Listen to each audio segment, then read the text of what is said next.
Antes de que Timoteo tenga la palabra en esta mañana, vamos a hacer la lectura de dos pasajes muy breves de la Escritura. El primero lo encontramos en el libro de Levítico. Vamos a leer en el capítulo 11 de Levítico los versículos 44 y 45. Dice así la palabra: porque yo soy Jehová vuestro Dios. Vosotros, por tanto, os santificaréis y seréis santos, porque yo soy santo. Así que no contaminaréis vuestras personas con ningún animal que se arrastre sobre la tierra, porque yo soy Jehová, que os hago subir de la tierra de Egipto para ser vuestro Dios. Seréis, pues, santos, porque yo soy santo. Y una segunda lectura la vamos a tener en la primera epístola del apóstol Pedro, y vamos a leer en el capítulo 1 los versículos 15 y 16. Y dice así: sino como aquel que os llamó es santo, sed también vosotros santos en toda vuestra manera de vivir, porque escrito está: sed santos, porque yo soy santo.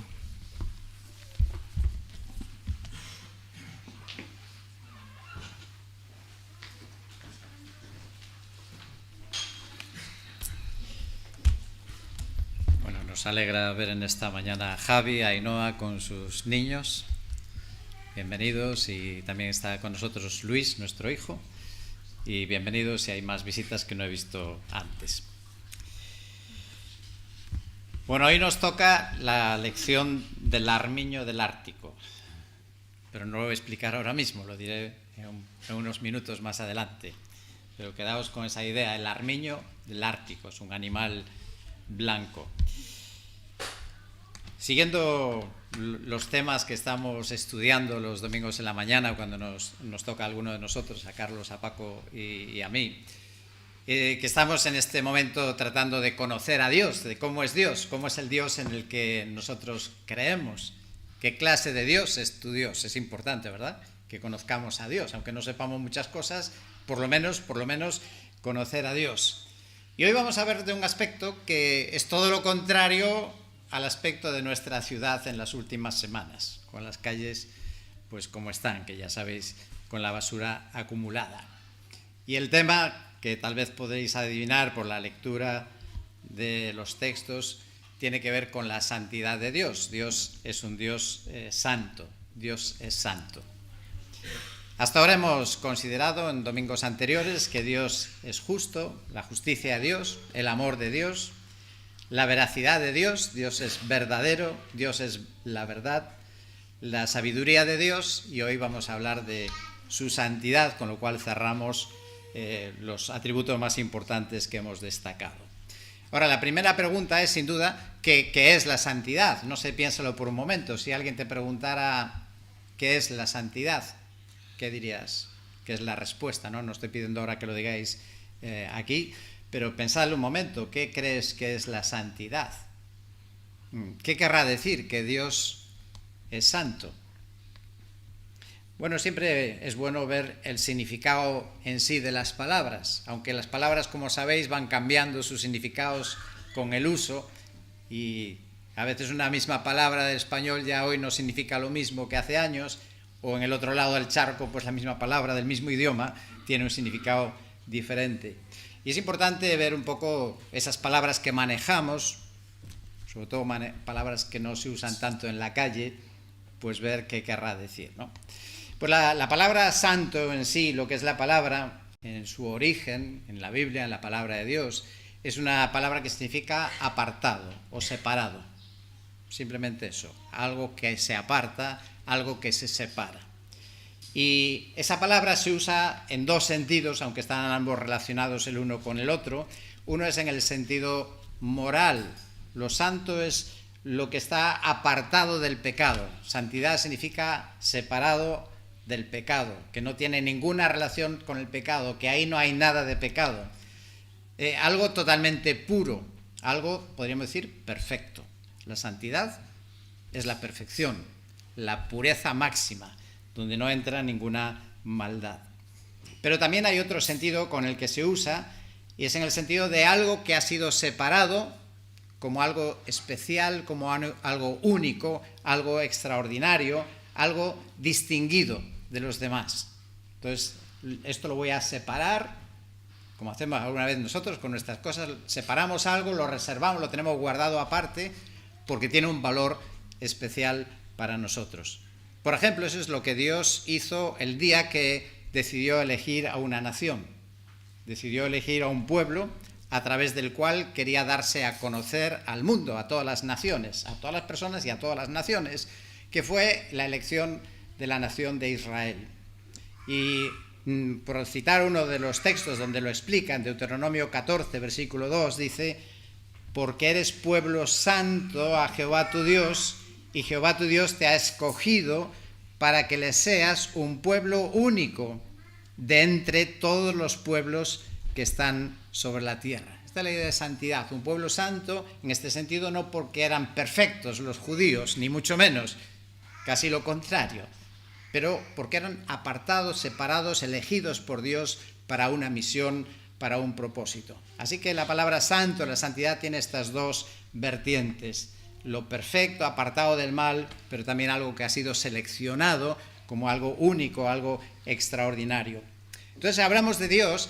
El primer sentido, evidentemente, Dios está totalmente apartado de ninguna idea de mal, de ninguna maldad, de ninguna cosa negativa. Y de una forma gráfica, la Biblia nos presenta a Dios en este sentido como el Dios de luz. Dios es luz. Dios es luz. Y eso quiere decir que no hay cabida para las tinieblas. Podemos ir al lugar más oscuro del mundo, en el momento que se encienda una luz, desaparecen las tinieblas. Esta es la idea de la santidad, es incompatible con el pecado o con la maldad. Y esa es una razón por qué ningún ser humano realmente puede ver a Dios o podría ver a Dios y seguir con vida, porque ese resplandor de su pureza pues acabaría con su vida. Cuando Dios creó al ser humano, pues nuestros primeros padres tenían relación personal directa con Dios. Ya nos gustaría a nosotros, ¿verdad?, poder salir a pasear por Coruña con Dios y charlar con Él. Pues sí, Adán y Eva podían disfrutar de esa relación tan personal y cercana porque no había ningún pecado en ellos que impidiera esa comunión o esa relación. Dios es santo y por eso un profeta, el profeta Isaías, en una ocasión que Dios le dio una visión, pues claro, no es lo mismo exactamente que verlo cara a cara, es una visión. Y cuando él tiene la percepción de que está viendo a Dios, ¿qué piensa? Me voy a caer muerto de un momento a otro, porque no es posible estar delante de Dios siendo un hombre pecador. Sería algo así como ponerse delante del sol cuando está en lo máximo de su resplandor, sin ponerse ninguna protección, y estar ahí delante, cerca del sol, pues ese sol que nos da vida sería el sol que nos mataría, porque no podemos resistir, soportar la fuerza de su luz, de su calor, de su resplandor. Y de hecho, en ese sentido, se habla de cuando el Señor venga a la tierra. Jesucristo vino hace 2000 años en humildad, nació como un bebé y se mostró como un ser humano más, caminando por el mundo, y probablemente pues la gente no veía a alguien muy diferente hasta que empezó a hacer milagros, ¿no?, y a decir algunas cosas. Pero cuando Él venga por segunda vez, vendrá ya mostrando, manifestando realmente lo que Él es en toda su plenitud. Y por eso se habla del resplandor de la gloria de la venida del Señor. Y además dice Pablo en Tesalonicenses capítulo 2, versículo 8 de la segunda carta, que precisamente es con ese resplandor que va a liquidar al personaje que espera nuestro mundo, que será el mayor problema del mundo, que es el anticristo. Y Pablo dice que será justo el resplandor, la gloria de Dios manifestada en Jesús, ya sin esas limitaciones de estar en un cuerpo humano, que acabarán con este personaje. Así que Dios es santo, Dios es totalmente santo y eternamente santo. No deja de serlo ni dejará de serlo. Y de hecho, esa cualidad de Dios llega a ser un nombre. Se llega a hablar de Dios como el santo. Él es el santo. Es un atributo que se convierte en su nombre porque es su identidad.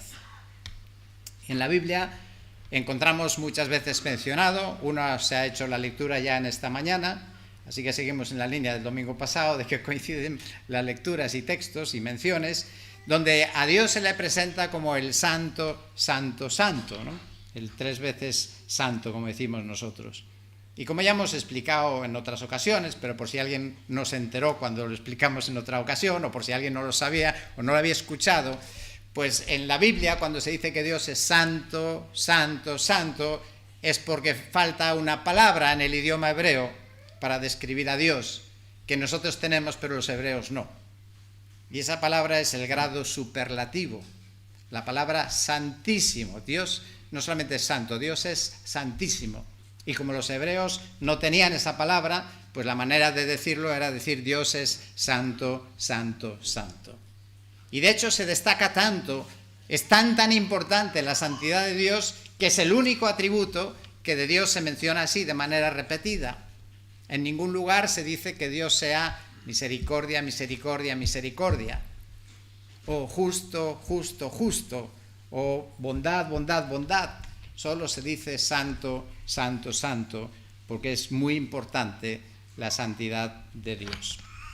Ahora, en el segundo sentido de lo que significa la santidad de Dios, decíamos que significa algo distinguido, algo aparte, algo especial, algo único. Y evidentemente Dios es único, no hay nadie parecido a Dios en la suma de todas sus cualidades. De hecho, podríamos decir, y yo suelo usar esta expresión para hablar de qué es la santidad, sobre todo la santidad de Dios, es la suma de todas sus perfecciones.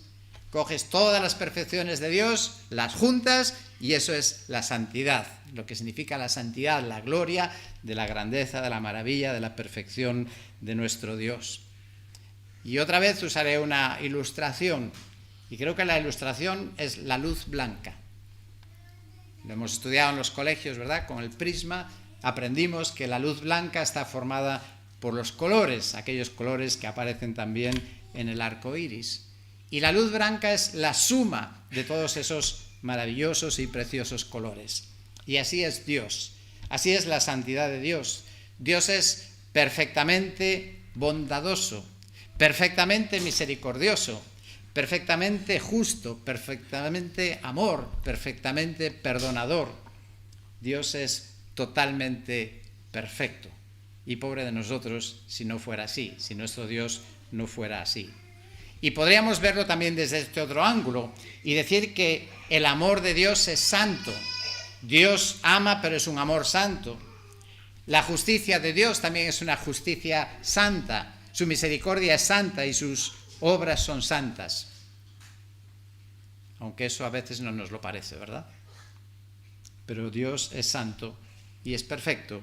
Y yo asumo mi limitación como ser humano para comprender lo que Dios hace, por qué lo hace, y si a mí me parece bien o mal no tiene mucha importancia. Así que la santidad de Dios de la que hablamos hoy en esta mañana tiene que ver, yo creo que la podemos definir también como la gloria de Dios. Es la gloria, el resplandor, la gloria de la santidad de Dios. Y esa fue la visión que tuvo Isaías. Isaías, cuando tiene esa visión en el capítulo 6, está viendo el trono de Dios. Dios le permitió tener una idea, una imagen, ver como si fuera a ver una película, ver una fotografía, más que una fotografía, una película, porque él vio movimiento y pudo escuchar sonidos. Y allí está viendo Isaías ese trono de Dios que dice que es alto y sublime. Y en ese trono de Dios dice que había unos seres que se llaman serafines. Aquí creo que no tenemos ningún serafín, pero conocí a alguna persona que se llama serafín. Y los serafines son una clase de ángeles. Dentro de los ángeles hay algunas categorías, algunas clases. Y en este caso los serafines, precisamente lo que Isaías vio cuando pudo meter la cabeza por esa ventanita en el cielo y ver qué hay por allí, qué es lo que se cuece en el cielo, pues dice que esos serafines, el uno al otro, daban voces diciendo, y claro, ¿qué iban a decir? Santo, santo, santo es el Señor de los ejércitos, Llena está toda la tierra de su gloria. La gloria de Dios es desbordante, no se queda solo encerrada en el cielo, sino que abarca también y se manifiesta en su creación. Ahora, estos serafines que cantan santo, santo, santo, estos seres angélicos, parece que su especialidad pues tiene que ver con administrar la misericordia de Dios. Hay otros que tienen otras funciones, pero los serafines por lo menos parece que una de sus funciones tiene que ver con administrar la misericordia de Dios. Y la misericordia de Dios no es hacer vista gorda, de que Isaías pecador se está presentando delante del Dios Santo y aquí hay un problema. ¿Y cómo lo resolvemos? Haciendo vista gorda no cabe en Dios. Entonces vienen los serafines, que son los que se ocupan de aplicar, de administrar la misericordia de Dios, y toman un carbón encendido del altar, son figuras del Antiguo Testamento, ¿verdad?, del culto en el Antiguo Testamento, donde en el altar se hacía el sacrificio por el pecado, y entonces viene ese carbón encendido y dice que toca sus labios y purifica su pecado. Y entonces el serafín lo que está haciendo es permitir que Isaías pueda estar en paz en esa visión de ver a Dios y de estar delante de Dios, porque su pecado, dice, ya ha sido perdonado y quitado. Y en la Biblia se nos habla en varios pasajes, en varios libros, acerca de la hermosura de la santidad. Dios, su belleza está en la manifestación de su santidad como un ser único. Así que hemos dicho dos cosas en esta mañana acerca de qué es la santidad y en particular la santidad de Dios. Número uno, Dios está apartado de toda clase de mal. Dios no podemos relacionarle con ningún mal pensamiento, mala acción. Es alguien totalmente puro y perfecto. Pero también Dios es alguien único en su gloria, en su majestad, en la suma de perfecciones. Ahora, en los minutos siguientes me gustaría, y creo que es lo que también nos interesa más, es ¿qué implicaciones tiene eso? Que Dios sea santo. Muy bien, ya sabemos que Dios es santo, pero ¿eso significa algo para mí? ¿Tiene algo que ver con nuestra vida? La primera implicación de la santidad de Dios, y ya más o menos lo he estado comentando algo, es que Dios no puede soportar el pecado. Dios es tan santo, tan puro, que no puede ver, no puede convivir, no puede tolerar, no puede permitir el pecado. Un profeta de Dios que sabía esto, se llamaba Habacuc, pues en una ocasión le dijo a Dios: Señor, no te entiendo. Es que, Señor, no te entiendo porque yo sé que tú eres santo. ¿Y cómo es que permites que ocurran cosas que no parecen concordar con tu santidad? Bueno, el contexto tiene que ver con el siglo VI antes de Cristo, que Dios le dijo al profeta que iban a venir los caldeos, iban a invadir Judá y los iban a llevar cautivos. Y entonces Habacuc dice: Señor, yo no entiendo. Ya sé que Judá, ya sé que tu pueblo no somos demasiado buenos, o realmente somos un poco malos. Pero Señor, los caldeos estos son muchísimo peores que nosotros. ¿Cómo vas a permitir tú que ellos nos invadan a nosotros? Y así lo dicen estas palabras, estas preguntas que él se hacía. Y dice: muy limpios son tus ojos para mirar el mal, leo Habacuc 1:13, y no puedes contemplar la opresión. Y ahora se pregunta: ¿por qué miras con agrado a los que proceden pérfidamente y callas cuando el impío traga al que es más justo que él? Y bueno, son preguntas y pensamientos que los hemos repetido, ¿verdad?, a lo largo de la historia. Señor, ¿pero por qué? ¿Por qué esta familia es una familia temerosa de Dios? Permites que sufra cosas. Y estos otros que son unos impíos, paganos, ateos, que reniegan de ti, y todo les va bien en la vida. La misma pregunta. Y el Señor le dio una respuesta en el capítulo 2, versículo 2. Entonces el Señor me respondió y dijo: escribe la visión y grábala en tablas. Esa visión era la respuesta. Ahora no vamos a entrar en los detalles, pero ahí estaba la respuesta. Dice: escribe la visión y grábala en tablas para que corra el que la lea, porque es aún visión para el tiempo señalado y se apresura hacia el fin y no defraudará. Aunque tarde, espérala, porque ciertamente vendrá y no tardará. Sí, tarde o temprano la santidad de Dios hace que tenga que intervenir. Dios no soporta el pecado. Ya hemos estado diciendo que por esa razón los seres humanos, los pecadores, no podríamos acercarnos a Dios. Pero Dios nos ama y Dios no puede convivir con nosotros. Pero Dios nos ama y Dios quiere tener comunión con nosotros. Pero hay pecado y no podemos tener comunión con Dios. ¿Y cómo hacemos? Pues el infinito amor de Dios lo que hizo fue buscar un remedio, buscar una solución. Y fue enviar a su Hijo, que hiciera algo para limpiar nuestro pecado. Y por eso nosotros, aún hoy que pecamos, aún así, sigue siendo efectivo para nosotros lo que recordamos, la obra de Cristo en la cruz. El apóstol Juan lo dice en 1 Juan 1:7, la sangre de Jesús, su Hijo, nos limpia de todo pecado. Y gracias a que Cristo cargó con nuestros pecados, aunque yo tampoco lo entiendo, Dios me ve santo. Es difícil de entender, ¿verdad? Si somos honestos. Y sin embargo Dios nos ve santos. Pero para eso algo terrible tuvo que ocurrir un día en la historia. Y eso tan terrible es que aquel que decíamos hace unos minutos, que es llamado el Santo, porque Él es el Santo, Él es la santidad, tuvo que ser hecho pecado por cada uno de nosotros.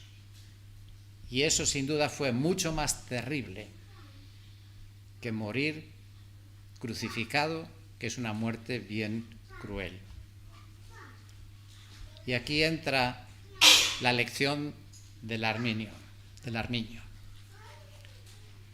armiño, particularmente el que vive en el norte de Europa y de Asia, en la zona del Ártico, su pelaje es blanco, lógicamente, para camuflarse con la nieve. Y él tiene como algo sagrado que tiene que tener el pelo siempre limpio, tiene que ser blanco e impecable. Y resulta que, claro, los cazadores pues buscan sus artimañas. Y en este caso, pues se aprovechan precisamente de esa cualidad del armiño para poder darle caza. No le ponen ninguna trampa. Solo hacen una cosa: saber dónde vive el armiño, normalmente en una hendidura de una roca o de un árbol, en alguna pequeña cueva, y cogen tizne negro y lo embadurnan toda la entrada. Y luego sueltan los perros. Y cuando el armiño escucha a los perros, ¿a dónde va? Pues corriendo a su casa. Y resulta que cuando llega a la entrada de su casa y ve todo manchado de negro, se queda como parado, no entra en la casa por no mancharse, y antes de manchar su pelaje, prefiere entregar su vida para conservar su pureza. La naturaleza es maravillosa y la creación nos habla de Dios. A veces hablamos del Señor como un cordero, como un león. El armiño también nos enseña cosas acerca de Dios. Pero fíjate tú, así es Dios. Sin embargo, un día en la historia, el Hijo de Dios, el Señor Jesucristo, para Él fue más importante mancharse, si cabe, con nuestro pecado para ganar nuestra redención y nuestra salvación. El armiño, si hace falta, entrega su vida por no mancharse, pero Cristo se manchó para poder salvarnos y darnos la vida. La santidad de Dios. La santidad de Dios requiere también, por esa razón de que el pecado es incompatible con Dios, eso explica la necesidad del infierno. Un tema del que no hablamos demasiado, ¿verdad? Pero el infierno es una necesidad. Solo hay una manera de que haya un lugar perfecto, un lugar donde no haya maldad, es que haya otro, donde enviar a todos aquellos que no quieren lavar sus pecados, de todos aquellos que no quieren aceptar el regalo de la salvación y del perdón que nos da el Señor Jesucristo. Y por eso se hace necesario que haya un lugar donde Dios va a enviar a todos aquellos que no han sido lavados por la sangre de Cristo. La santidad de Dios, en este caso en la persona de Jesús, es lo que permitió su resurrección. Dice Hechos capítulo 2, versículos 24 y 27, Dios lo levantó por cuanto era imposible que fuera retenido por ella, por la muerte, porque no permitirás que tu santo vea corrupción. Dos cositas más. La santidad de Dios implica también que Dios es santo en su trato conmigo. Y esto es importante también. La santidad de Dios, entender que Dios es santo, me llevará a concluir y a entender que también cómo Dios trata conmigo, con mi vida, con mis circunstancias, forma parte también de un acto santo. Y por lo tanto, en la santidad de Dios no cabe ninguna acción mala, ni defectuosa siquiera, ni aún fuera de tiempo. Cada cosa exactamente en su tiempo preciso. No cabe despropósito en lo que Dios hace conmigo o lo que permite en mi vida, porque Dios precisamente es santo. Y así lo entendió el que tenemos por modelo, por ejemplo, humano de aceptación, aquel Job. Dice la Biblia que él no atribuyó despropósito a Dios, porque había entendido la santidad de Dios. Así que, como veis, estos términos que a veces parecen muy religiosos o muy ajenos a nosotros, tienen repercusión en mi vida diaria, en cómo encajo yo los golpes de la vida, las circunstancias, los reveses. Aún esta semana una persona joven me compartía una situación imprevista en sus planes. Pero cuando entiende que Dios es santo, dice, bueno, Dios es bueno, me decía, y Dios sabe por qué este revés desde nuestro punto de vista. Todo lo que Dios hace o permite, por eso es perfecto y es bueno. Aquel texto tan manido, ¿verdad?, que usamos de Romanos 8:28, a los que aman a Dios, todo ayuda a bien. Y a mí, por lo menos, personalmente, me da mucho descanso. Y me alivia de preocupaciones y de lucubraciones. Pues, Señor, lo que tú permites es bueno. Finalmente, la santidad de Dios demanda que santifiquemos a Dios. Somos llamados a santificar a Dios. Cito 3 frases de la Biblia. Isaías 8, versículo 13, a Jehová de los ejércitos, a Él santificad. El Padre nuestro, ¿quién no se lo sabe? Mateo 6, versículo 9, santificado sea tu nombre. 1 Pedro 3:15, santificad a Dios, el Señor, en vuestros corazones. Y ese mensaje era importante hasta tal punto que había unos personajes en el pueblo de Dios de la antigüedad que lo llevaban aquí en la frente, que decía santidad a Jehová. Una tira de oro, una lámina de oro que llevaban los sacerdotes aquí como una diadema y ponía santidad al Señor. Qué importante el mensaje de la santidad de Dios. Ahora el Señor nos pide, nos invita, nos llama a que debemos de santificar a Dios. Y yo me pregunto, ¿y acaso nosotros vamos a poder hacer a Dios más santo de lo que es? Evidentemente no puede querer decir eso. Santificar a Dios significa honrarle, darle ese lugar especial, aparte, privilegiado, principal en nuestras vidas. Eso es santificar a Dios, cuando le ponemos ahí, en el primer lugar.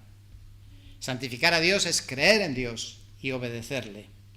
Una historia que lo ilustra es aquella de Moisés en el desierto. Sabéis que en una ocasión no había agua y Dios le dijo, bueno, hay algo que vas a hacer para que el pueblo pueda tener agua y vaya a beber agua. Y entonces, en esa ocasión, Dios le dijo que tenía que hablarle a la roca para que diera agua. Pero como sabéis, Moisés pensaba que había algún podercito mágico en una vara y en lugar de hablarle, le dio con la vara, se equivocó. Y le costó caro, porque Dios le dijo a él y a su hermano que lo acompañaba, lo secundaba, le dijo, por cuanto no creísteis, en Números 20:12, por cuanto no creísteis en mí para santificarme delante de los hijos de Israel, por tanto no entraréis en la tierra prometida. Así que santificar a Dios significaba ¿qué? Obedecer y hacer exactamente lo que Dios dice, y ni siquiera hacerlo a tu manera, sino a la manera de Dios. Es decir, santificar a Dios significa tomar a Dios en serio. Hablar a una roca, golpearla, ¿tenía realmente tanta diferencia? ¿Era tan importante? En sí no, pero era toda la diferencia de hacer exactamente lo que Dios pedía o no. Y eso dice que es santificar a Dios. Hemos de santificar a Dios también según el Salmo 96, versículo 9. Adorad al Señor en vestiduras santas, temblad ante su presencia toda la tierra. Y claro, yo creo que a veces nos falta un poco de ver la santidad de Dios, sobre todo cuando nos reunimos y Él hace presencia de forma especial aquí. Estamos ante el Dios Santo, ante la santidad de Dios. Y claro, dice con razón este salmo, y yo lo digo también, ¿no? Temblad ante su presencia. Y a lo mejor es un buen momento, aunque solo sean unos segundos, para que podamos hacer confesión a Dios antes de seguir el culto. Y decir, Señor, reconozco que tal vez he fallado en esta semana. Y necesito que tú me perdones y tú me limpies para estar dignamente en tu presencia. Y para que mi culto, mi adoración, las palabras que voy a cantar en las canciones que sigan, para que cuando diga amén a las oraciones de mis hermanos, sea acorde, como dice este salmo, con vestiduras santas.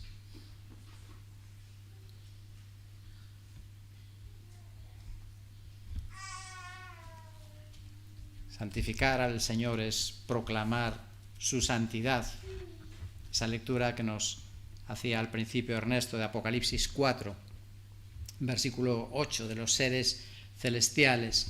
Y ahí Juan, antes fue Isaías, ahora es Juan, y tiene una visión del lugar de Dios, un lugar que, ¿cómo describirlo? Pues con piedras preciosas de muchos colores y brillos, y encima un arco iris.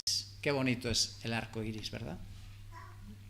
Y Juan describe con eso la visión que tiene de Dios y aquellos 4 seres vivientes que no cesaban de noche y de día decir santo, santo es el Señor Dios, el Todopoderoso, el que era, el que es y el que ha de venir.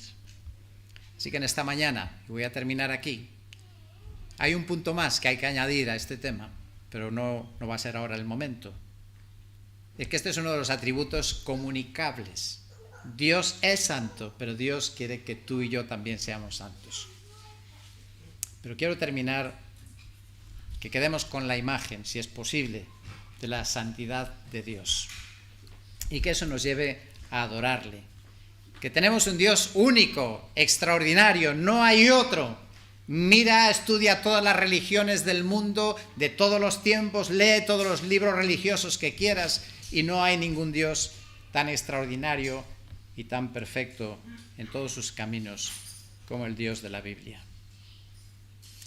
Y en esta mañana que podamos unirnos a ese coro de Apocalipsis. Seguramente están ahora cantando en el cielo. Todos los espíritus que están allí delante de Dios están cantando santo, santo, santo. Y hay espíritus en la tierra también que cantamos santo, santo. Y también debemos unir nuestras voces, nuestros cuerpos, en cantar la santidad de Dios. David tuvo un día especial en su vida cuando retornó el arca del pacto. Era el símbolo de la presencia de Dios. Estaba tan contento el día que lo recuperaron y lo pudieron poner allí en el pueblo. ¿Y sabe lo que hizo?